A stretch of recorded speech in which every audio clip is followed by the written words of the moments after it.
தன்னுடைய அரசியல் வாழ்க்கையில, பொது வாழ்க்கையில தோல்விக்கு மேல் தோல்வி அடைந்து வருகின்ற இயலாமையின் அடையாளமாக இருக்கிற, தன்னுடைய இருப்பை காட்டிக் கொள்வதற்காக தொடர்ந்து பத்திரிகையாளர் சந்திப்பை நடத்தி வருகிற பேட்டி நாயகர் என்ற டிடிவி தினகரன் அவர்கள், அவர் பேட்டி கொடுப்பதை பற்றி யாருக்கும் எந்த வருத்தமும் இல்லை. ஆனால் மக்கள் தான் இவருடைய பேட்டியை பார்த்து பார்த்து சலித்து போய் இதற்கு ஒரு எண்டு கார்டு கிடையாதா என்று வேதனையோடு கேட்பது இவருக்கு தெரிகிறதா தெரியவில்லையா என்று நமக்கு தெரியவில்லை. இன்றைக்கு 1-2 தொலைக்காட்சிகளிலே தப்பி தவறி இவருடைய பேட்டி வெளிவருவதால் மக்களுக்கு எந்த பயனும் இல்லை.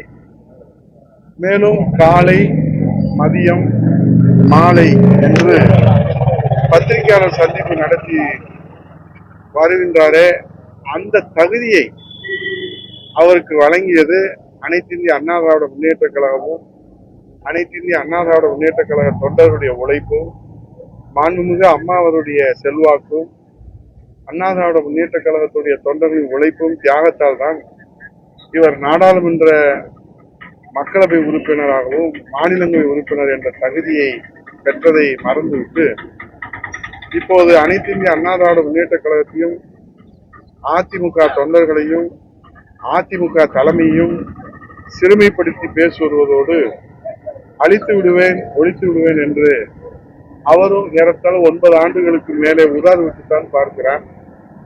ஆனால் அதை நம்பத்தான் இங்கே யாரும் தயாராக இல்லை. நீங்கள் என்ன குட்டிக்கரணம் அடித்தாலும் உங்களுக்கு இனிமேல் தமிழக அரசியலிலே இடமில்லை என்பதுதான் மக்கள் கடந்த தேர்தல்களிலே அவருக்கு அளித்திருக்கிற தீர்ப்பு.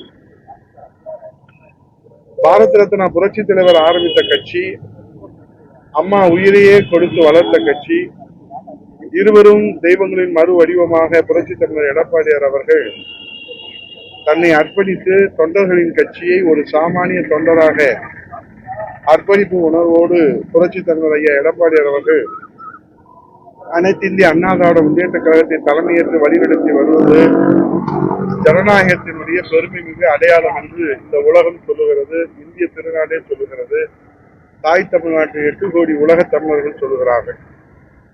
இனி அனைத்து இந்திய அண்ணா திராவிட முன்னேற்ற கழக சாமானிய தொண்டரின் தலைமையிலே தான் புரட்சி தலைவர் ஐயா எடப்பாடியுடைய தலைமையிலே அனைத்து இந்திய அண்ணா திராவிட முன்னேற்ற கழகம் புதிய சகாப்தம் படைக்கும். இதை இந்த தமிழகம் உருவாக்கும், தமிழக மக்கள் உருவாக்குவார்கள். இதை பொறுத்து கொள்ள முடியாது. தினந்தோறும் தொலைக்காட்சிக்கு முன் உட்கார்ந்து கொண்டு எந்த மக்கள் பணியை பற்றி சிந்திக்காமல் இன்றைக்கு டிடிவி தினகரன் அவர்கள் ஒப்பாரி வைத்து வருவதை யாரும் ஏற்றுக்கொள்ளவில்லை. உங்களுக்கு தம்பியாக இருந்து சொல்லுகிறேன், உங்க டைட்டிலை மாத்துங்க, உங்களுடைய டைலாக் மாத்துங்க. உங்க 70mm ரீல் படம் தமிழ்நாட்டில் அப்பயாவது எடுபடுதா, ஓடுதா என்று பார்ப்போம். அதை விடுத்து அரைத்தமாவையே தினந்தோறும் நீங்கள் அரைத்துக் கொண்டே இருந்தால் பார்ப்பதற்கும் கேட்பதற்கும் யாரும் தயாராக இல்லை என்பதை உங்களுக்கு தெரிவித்துக் கொண்டு, அனைத்து இந்திய அண்ணா திராவிட முன்னேற்ற கழகத்துடைய கூட்டணியை பற்றி நீங்கள் ஏன் நீலி கண்ணீர் வடிக்கிறீர்கள் என்று நமக்கு தெரியவில்லை.